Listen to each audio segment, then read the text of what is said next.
Namulot kami ng pears. Dami. Mahangin kasi.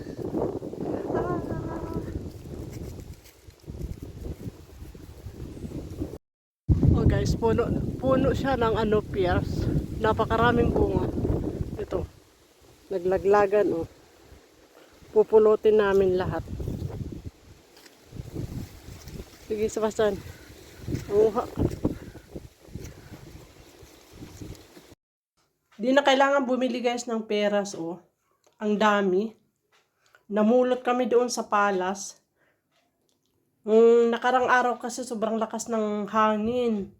Saka walang nangunguha doon kasi mataas na kahoy. Mataas siyang peras. Yan oh. Ito ang laki. Saka ang tamis niya.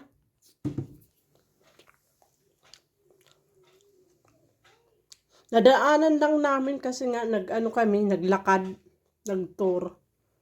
Kaya pinulot na namin.